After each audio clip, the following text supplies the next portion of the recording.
Hello students, class 12th bio जो chapter चल रहा था आपका sexual reproduction in flowering plant, आज उसका सेकंड पार्ट। प्रीवियस पार्ट में हम लोगों ने मेल रिप्रोडक्टिव पार्ट जो होता है आपका फ्लावर का, यानी माइक्रोस्पोरोजेनेसिस, उसके बारे में स्टडी कर ली थी। आज हमें फीमेल रिप्रोडक्टिव पार्ट के बारे में देखना है। तो आप देख पा रहे हो मेगास्पोरेंजियम, जिसको ओव्यूल बोलते हैं, इसके बारे में हमें डिस्कशन करना है। तो जल्दी से इस पर स्टार्ट कर देते हैं इसे। आज फीमेल गेमेटोफाइट के बारे में हम लोग डिस्कस करेंगे।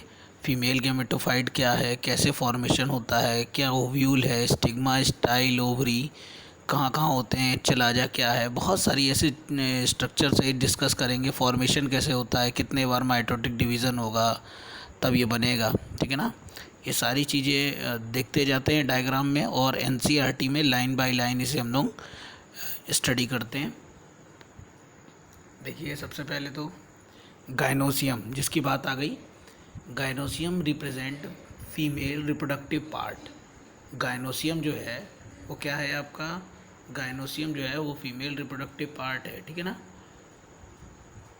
ये ठीक, तो ये आपका फीमेल रिप्रोडक्टिव पार्ट है गायनोसियम, और मे कंसिस्ट, और उसके अंदर होती क्या है फीमेल रिप्रोडक्टिव पार्ट के अंदर। फीमेल रिप्रोडक्टिव पार्ट में होती है आपकी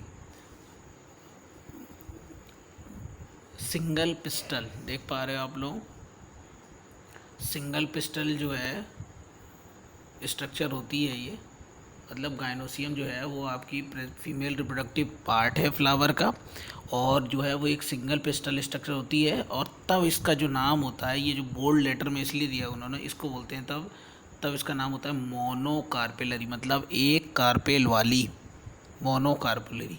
अगर ऐसा नहीं होता है, अगर सपोज करिए कि पिस्टल एक ना हो और एक से ज़्यादा पिस्टल हो, तो होगी वो कि उसको क्या बोलेंगे फिर, मल्टी की वर्ड लगाते हैं बहुत सारे कार्पेल के लिए, multicarpellary. When there are more than one pistil, अगर यही सारे पिस्टल सारे फ्यूज़ हो जाएं, ठीक है ना, तो जो स्ट्रक्चर बनती है उसको बोलते हैं हम लोग सिंक कार्पस। और अगर ये सारे पिस्टल फ्यूज़ नहीं होते हैं तो जो स्ट्रक्चर बनेगी उसको हम लोग बोलेंगे कौन सी, एपोकार्पस। यहाँ तक मैं जो समझाया इसे मैं फिगर में दिखा दे रहा हूँ। फिगर होगा शायद आगे एनसीईआरटी में इसका, ये रहा, ठीक है ना। ये आपका एक पिस्टल है, ठीक है ना। और क्या क्या स्ट्रक्चर दिख रही है आपको, ये फीमेल पार्ट है। ये देखिए सबसे ऊपर स्टिग्मा, इसका काम क्या है स्टिग्मा का काम है आपका पोलन ग्रेन को रिसीव करना। पोलन ग्रेन कौन, मेल गेमेटोफाइट यानी मेल गैमेट्स, ठीक है ना। स्टाइल का काम क्या है, स्टाइल ये वे प्रोवाइड करती है, मान सकते हैं हम लोग पोलन ग्रेन को कहाँ तक आने के लिए, ओवरी तक आने के लिए ये वे प्रोवाइड करती है। अब जिसके बारे में हम लोग डिस्कस कर रहे थे, सिंक कार्पस, एपोकार्पस, ये देखिए ये है आपके, जैसे एक ये पिस्टल है ये वाला, ऐसी ये देखिए इसमें कितने पिस्टल है, बहुत सारे पिस्टल है ये। पर आप क्या देख रहे हो, सारे पिस्टल ये देखिए ये सब आके कहाँ, इस वाली जगह पे मिल गए, यानी फ्यूज़ हो गए। इसलिए स्ट्रक्चर को क्या बोला गया है, देखिए रफ कर दे रहा हूँ, इसलिए स्ट्रक्चर को बोला गया कौन सा, सिंक कार्पस। सिंक कार्पस मतलब जब सारे पिस्टल, मैंने क्या बताया था, कार्पेल एक भी हो सकते हैं और जो आपके पिस्टल एक से ज़्यादा भी हो सकते हैं। अगर एक से ज़्यादा हैं और एक ही जगह पे फ्यूज़ हो रहे हैं, ये देखो जैसे मैंने फिगर में बताया, तो क्या बोलेंगे इसको, सिंक कार्पस। और हो सकता है कि पिस्टल एक से ज़्यादा हों पर फ्यूज़ ना होते हों, तो उसको बोलेंगे हम लोग एपोकार्पस। थर्ड जो फिगर है आपका एपोकार्पस का, ये देखिए एपोकार्पस क्यों है बता दूं, एक ये पिस्टल, एक ये पिस्टल, एक ये पिस्टल, ये पिस्टल, बहुत सारे पिस्टल है, पर ये एक भी कहीं इनकी तरह कहीं फ्यूज़ हो रहे हैं, फ्यूज़ नहीं हो रहे हैं, इसीलिए इनको बोलते हैं हम लोग एपोकार्पस। क्लियर, जितना पढ़ा दिया उतना आपको फिगर में समझा दिया। नेक्स्ट चलते हैं हम लोग, अब कहाँ से, यहाँ थे हम लोग। ईच पिस्टल हैज़ 3 पार्ट, एक पिस्टल के 3 पार्ट होते हैं। अभी मैंने दिखाया था आपको स्टिग्मा, स्टाइल, ओवरी, ठीक है ना। वो एक पिस्टल था जो स्टिग्मा, स्टाइल, ओवरी दिखाया था, ठीक है ना। ऐसे कई पिस्टल होते हैं एक फ्लावर में, तो बोलेंगे तो अगर एक पिस्टल होता है एक फ्लावर में तो उसे मोनोकार्पेलरी, और एक फ्लावर में अगर कई पिस्टल हो तो मल्टी कार्पेलरी। और अगर सारे पिस्टल, देखो 4 चीज़ें यहाँ से नोट डाउन कर लीजिए आप। एक पिस्टल हो मोनोकार्पेलरी, बहुत सारे पिस्टल हो मल्टी कार्पेलरी। अगर सारे पिस्टल एक जगह पे फ्यूज़ होते हैं तो सिंकार्पस, नहीं होते हैं तो एपोकार्पस। क्लियर? ठीक।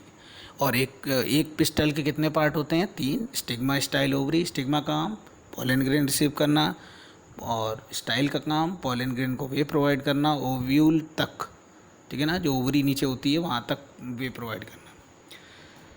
देखो लिखा हुआ अभी आगे, स्टिग्मा सर्व ए लैंडिंग प्लेटफॉर्म। लैंडिंग प्लेटफॉर्म का काम करता है, एक प्लेटफॉर्म की तरह काम करता है। किसके लिए? पॉलन ग्रेन के लिए। लिखा हुआ है देखिए, पॉलन ग्रेन के लिए लैंडिंग प्लेटफॉर्म का काम करेगा ये।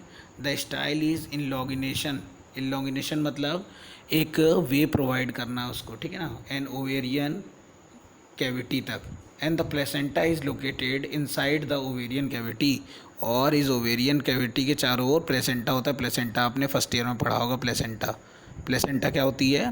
प्लेसेंटा सॉरी, प्लेसेंटा एक स्ट्रक्चर होती है जो क्या करती है, मदर फूड को कहाँ तक, जो उसकी बेबी है वहाँ तक न्यूट्रिएंट को प्रोवाइड करने का काम करती है। फर्स्ट ईयर में था आपका प्लेसेंटा, ठीक है ना, लिखा भी हुआ है, आपने फर्स्ट ईयर क्लास में स्टडी किया होगा। और अब है ये वो ओव्यूल की स्ट्रक्चर है। मैं स्ट्रक्चर समझा दे रहा हूँ आपको फिर, क्योंकि नीचे हमें वही पढ़ने मिलेगा दोबारा से। ये देखिए, ये जो स्ट्रक्चर ये वाली, ये और आगे होती है, यही जाके प्लेसेंटा से जोड़ेगी। इस स्ट्रक्चर को बोलेंगे हीलियम, ठीक है। और ये सॉरी फ्यूनिकल, एक जगह जहाँ से ये खुलेगा इसको बोल देंगे माइक्रोपाइल। ये आउटर इंग्यूमेंट बाहर वाली, ये इनर अंदर वाली, ये बीच वाला आपका न्यूक्लियस, एम्ब्रियो सैक, और ये अपोज स्ट्रक्चर दिख रही है आपको, इसको बोलते हैं चलाजा पोल, ठीक है ना। यही सारी चीज़ें अब कौन कौन से क्या क्या हैं देखिए नीचे, अब यही सारी चीज़ें आपको पढ़ने मिलेगी। ये तो बता दिया गया है। राइजिंग द प्लेसेंटा और mega sporangia commonly cold ovule, मतलब प्लेसेंटा का जो मेगा स्पोरेंजिया जो है, मेगा स्पोरेंजिया को हम लोग किस नाम से जानते हैं? मेगा स्पोरेंजिया को हम लोग ज़्यादातर जानते हैं ओव्यूल के नाम, ठीक है ना। The number of ovule in ovary में बी 1। ओव्यूल एक भी हो सकते हैं, एक से ज़्यादा भी हो सकते हैं। एग्जांपल दिए हुए कुछ, वीट, पैडी सॉरी, और मैंगो, ये जो हैं आपके क्या होते हैं, इसमें 1 वो होते हैं आपके ओव्यूल, और बहुत सारे में जिसमें डबल होते हैं या 2 से 1 से ज़्यादा होते हैं। पपाया, वाटरमेलन, ये देखो एग्जांपल दिए हुए हैं, ये इनमें 1 से ऊपर होते हैं, ठीक है। Let us familiarize ourselves with the structure of typical angiosperm ovule. The ovule is a structure of attached to the placenta by means of stalk. मैंने बताया था कि स्टाक जैसे स्ट्रक्चर जिससे प्लेसेंटा ऐड होता है उसे क्या बोलते हैं? फ्यूनिकल, अभी बताया मैंने फिगर में। And the body of ovule fuse with funicle in the region of hilum, ये वाला, ये इसकी बारे में बात हो रही है। ये ठीक है। अब ये जो मैं बता चुका हूँ इसी सब, इन्हीं सब के बारे में एक एक करके बताया जाएगा। नेक्स्ट क्या है? ईच ओव्यूल हैज़ 1 और 2 प्रोटेक्टिव एनवलप, और ओव्यूल के चारों तरफ 2 लेयर हो सकती है, जैसे अभी इसमें दी थी, एक इनर और एक आउटर, ठीक है ना। और अपोजिट साइज स्ट्रक्चर होगी जिसको हम लोग चलाजाज बोलेंगे ये, ठीक। और enclose with in integuments is mass of cell is called nucleus. उसमें हाँ न्यूक्लियस होगा। न्यूक्लियस है अमाउंटेड रिजर्व फूड मटेरियल, जिसमें फूड मटेरियल रिजर्व रहता है। Located nucleus is embryo sac and female gametophyte and ovule as generally single embryo sac form and mega spore, ठीक है ना। और ओव्यूल जो है वो क्या करता है? फॉर्म करता है क्या? Mega spore. अब हम लोग पढ़ते हैं मेगा स्पोरोजेनेसिस। अभी हम लोगों ने क्या पढ़ा था प्रीवियस वीडियो में? माइक्रोस्पोरोजेनेसिस। जिन्होंने नहीं देखा वो प्रीवियस वीडियो देख ले। माइक्रोस्पोरोजेनेसिस क्या था? पोलन मदर सेल, पीएमसी से क्या बनना? पोलन ग्रेन बनना। अब यहाँ पे क्या होगा? मदर जो सेल होगी MMC, mother megaspore cell, उससे क्या बनना? उससे किसका फॉर्मेशन होना? उससे आपका फॉर्मेशन होना ओव्यूल्स का। तो ये कहलाएगा आपका मेगा स्पोरोजेनेसिस, यानी स्पोर का जेनेसिस होना, ठीक है, ये देखिए यहाँ पे डेफिनेशन भी दी हुई है, the process of formation mega spore. Mega spore का बनना कहाँ से मैंने बताया था, उसमें पीएमसी, इसमें क्या है एमएमसी, यानी मेगा स्पोर मदर सेल से बनना क्या कहलाएगा, मेगा स्पोरोजेनेसिस। और अब मैं इस फिगर को एक बार समझा दूं, क्योंकि ये सारी चीज़ें अब इसी में ही लिखी होगी जो मैं समझाऊंगा। देखिए इस फिगर को देख लीजिए अच्छे से, क्या है दिया हुआ है इस फिगर में, कभी बोला क्या है गया, मेगा स्पोरोजेनेसिस में क्या होगा, जो एमएमसी है यानी मेगा स्पोर मदर सेल, उससे क्या बनना होगा, ओव्यूल। कैसे बनेगा, देखिए मैं बताता हूँ। सबसे पहले ये जो मेगा मदर सेल दिख रही है आपको, मेगा स्पोर मदर सेल, इसमें क्या होता है, इसमें टेट्राड्स बनते हैं। टेट्राड्स मतलब सबसे पहले देखो माइक्रोपोलर एंड बने हैं, ये वाले दिख रहे हैं आपको, ये ठीक है। अब इस एंड बनने के बाद क्या होगा, टेट्रास बनेंगे। ये देखिए टेट्रास को थर्ड फिगर में दिखाया उन्होंने। टेट्रास मतलब 1 2 3 4 माइक्रोपोलर रहेंगे टेट्रास, जैसे उसमें हुए थे टेट्रास, याद हो आपको, इस तरह का एक फिगर था, ऐसे इस तरह बना हुआ था, टेट्रास बने थे। माइक्रोस्पोरोजेनेसिस में भी क्या बने थे, टेट्रास। ठीक है, तो अब इसमें टेट्रास में, पर इसमें क्या होता है कि टेट्रास जो दिख रहा है आपको, उस टेट्रास में क्या होगा कि ये जो आपको टेट्रास दिख रहा है, इसमें 3 जो है वो डिजेनरेट हो जाएंगे, ख़त्म हो जाएंगे वो, या ये कोई भी 3 ख़त्म हो जाएंगे, एक बचेगा, वही जो है, ये देखिए नेक्स्ट फिगर ही दिखा दूँ नीचे, ये देखिए 1 2, ठीक है ना, ये 3, ये क्या हो जाएंगे, डिजेनरेट हो जाएंगे, ख़त्म हो जाएंगे। और ये जो आपका 4 बचा हुआ है, ये इसमें क्या होगा, इसमें बहुत सारी स्ट्रक्चर बनेगी। कैसे स्ट्रक्चर बनेगी, सबसे पहले 2 से 4, 4 से 8, सबसे पहले देखो क्या स्ट्रक्चर बनती है, 1, और उससे क्या होगा, पहले 2 से 4, और 4 से फिर 8 बन जाती है, 8 ऐसी स्ट्रक्चर बनती है। ये देखिए 1 2 3 4 यहाँ, और ये 1 2 3 4 यहाँ, इस तरह से, ठीक है ना। अब इस 8 में क्या डिवाइडेशन रहता है, देखिए ये ऊपर वाले ये तो कहलाएंगे आपके सिनर्जिड्स, इसको बोलेंगे एग। ये बीच में आपकी ये हैं सेंट्रल सेल वॉल, ये 2 जो बचे हुए हैं ये पोलर न्यूक्लियाई, और ये नीचे वाले एंड जो चला जाए एंड, इसके जो दिख रहे हैं ये आपके हैं कौन से, एंटीपोडल, एंटीपोडल बोलते हैं इनको। ये देखिए इस फिगर में भी दिखाया गया आपको, एंटीपोडल को इसमें ऊपर क्यों दिखाया गया, क्योंकि इसमें चलाजा को ऊपर कर दिया है, ठीक है ना। फिगर में कभी कभी आपको सही समझ आए इसलिए ऐसा भी कर देते हैं, ठीक है ना। और ये देखिए पोलर न्यूक्लियाई है ये, मतलब इस वाले फिगर को इसका अपोजिट बना दिया है, कहने का मतलब ये, ठीक है ना। अप टू एंड आप पढ़ लीजिए कैसे कैसे बने और क्या क्या हुआ। In of nucleus large number of cell containing dense cytoplasm and prominent nucleus MMC undergoes mitotic division. बताया था अभी, सबसे पहले क्या होगा, माइटोटिक डिवीजन। माइटोटिक डिवीजन क्या होता है, अभी नेक्स्ट वीडियो में सब में बराबर बताते चला रहा हूँ। माइटोटिक डिवीजन, माइटोटिस और मियोसिस, ठीक है ना। Meiosis division result the production of 4 mega spore, क्योंकि मियोसिस डिवीजन होगा तो क्या होंगे, 4 मेगा स्पोर बनेंगे, 4 से 8, ठीक है ना। अब फीमेल गैमेटोफाइट क्या है, in a majority of flower plant 1 mega spore functional while other 3 generate. अभी क्या बताया था, 4 बनेंगे, 4 में से कितने डीजनरेट हो जाएंगे, 3, कितना बचेगा, एक, यही वही फिगर में समझाया था।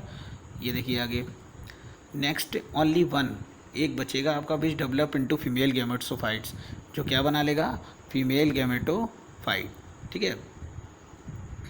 उसके बाद नेक्स्ट क्या है, नेक्स्ट है आपका, this method of embryo sac formation is single megaspore term a megasporic development. इसको क्या बोलेंगे हम लोग, मेगा स्पोरिक डेवलपमेंट। अब ये लास्ट रह गया, ये यहाँ पे फिनिश हो जाएगा। इसमें पूरी वो बात बताई जाएगी जो मैंने फिगर में बताई थी। Let us study the formation of embryo sac and little more detail of nucleus function megaspore divided into 2 nuclei. सबसे पहले 2 न्यूक्लियाई में डिवाइड होगा, अभी जो मैं फिगर में बार बार बता रहा था आपको, and 2 more sequential mitotic nuclear division result formation of 4 nucleates, फिर 4 बनेंगे, एंड लेटर और 4 का फिर डिवीजन मतलब 8 बन जाएंगे, ठीक है ना। Of embryo sac it was interested in the node These mitotic division are strictly free nuclear. At the nuclear division are not followed immediately by the cell formation. मतलब वो सीधे सीधे सेल फॉर्मेशन में नहीं आते. आफ्टर एक nuclear stage cell wall are laid down leading organized and typical female gametophyte embryo sac. क्या बनाएगी वो female gametophyte embryo sac. Observe distribution of cell inside the embryo sac 6 and 8 nuclei surrounded. मैंने बताया था अभी ये वाला फिगर फिर दूँ कि जो 6 और 8 न्यूक्लियाइड है वो किस टाइप से अरेंज होते हैं. देखिए ये देखिए 1 2 3 इधर 4 5 ये रहा 6 और ये 7 8. बीच वाले 2 पोलर न्यूक्लियाई, नीचे के 3 एंटीपोडल और ऊपर के सिनर्जिड्स. ये इसी को बार बता रहा है आपको. ये देखिए क्या बोल रहा है अभी कि polar nuclei below to egg apparatus called central cell and the characterized distribution embryo sac. There are the group of together micropolar and constitute egg apparatus. The egg apparatus in turn consists synergids, वही जो ऊपर वाली जो दिखाया गया था आपको, and synergids have a special cellular thickening at the micropolar end is called platform apparatus, which play important role in guiding a pollen tube into a synergids. 3 cell are at chalajas and are called antipodal. बताया था वो antipodal कहाँ बनेंगे, चलाजास के पास. उसके बारे में discuss हो रही है. Large centre cell mentioned earlier 2 polar nuclei. Thus the typical angiosperm embryo sac at maturity 8 nucleate and 7 cell. तो जो मेच्योर होगा वो किस में होगा, 8 न्यूक्लिएट का और 7 सेल का. ठीक है, तो आज इतना ही रखते हैं हम लोग. मेगा स्पोरोजेनेसिस में एक बार समराइज़ कर दूँ आपको क्या क्या हुआ. मेगा स्पोरोजेनेसिस मतलब female gametophyte. Okay, female gametophyte में मतलब गैमेटोफाइट फीमेल गैमेटोफाइट बने कैसे, तो उसके बारे में हम लोगों ने डिस्कस किया कि उसकी जो प्रोसेस थी बनने की उसको बोला हम लोगों ने मेगा स्पोरोजेनेसिस. बने कैसे, ये बने ऐसे सबसे पहले इनमें माइटोटिक और मियोसिस डिवीज़न हुआ जिससे 2 4 मतलब पहले 4 जो आपके बनते हैं न्यूक्लिएट और उसमें से कितने 3 डिजेनरेट हो जाते हैं और एक जो है वो एक टिपिकल स्ट्रक्चर में अरेंज हो जाता है जो एंटीपोडल सिनर्जिड्स और बीच की पोलर बॉडी बना लेता है. ठीक है ना. तो ये इस तरह से एक स्ट्रक्चर से आपका एक ओव्यूल बन के प्रिपेयर हो गया और ओव्यूल के बाद यानी मेल और फीमेल गैमेटोफाइट्स दोनों हमने पढ़ लिए. अब जैसे हम लोग रिप्रोडक्शन पढ़ते हैं तो जब मेल और फीमेल बॉडी पढ़ने के बाद रिप्रोडक्शन में फर्टिलाइजेशन आता है, ऐसे ही हम मेल और फीमेल गैमेटोफाइट बनने के बाद आखिर ये मेल और फीमेल गैमेटोफाइट बनते कैसे हैं. ठीक है ना. तो मतलब अब नेक्स्ट टॉपिक जो रहेगा वो रहेगा पॉलिनेशन. अच्छा टॉपिक है बोर्ड को लेके भी. सेल पॉलिनेशन, क्रॉस पॉलिनेशन पूरा डिस्क्राइब करेंगे नेक्स्ट वीडियो में. ठीक है, तो इस वीडियो को जो है अच्छे से स्टडी करिए. नेक्स्ट वीडियो जो होगी वो होगी पॉलिनेशन, पूरी प्रॉपर पॉलिनेशन पे ही होगी, क्रॉस पॉलिनेशन और जो आपके सेल पॉलिनेशन में. ठीक है.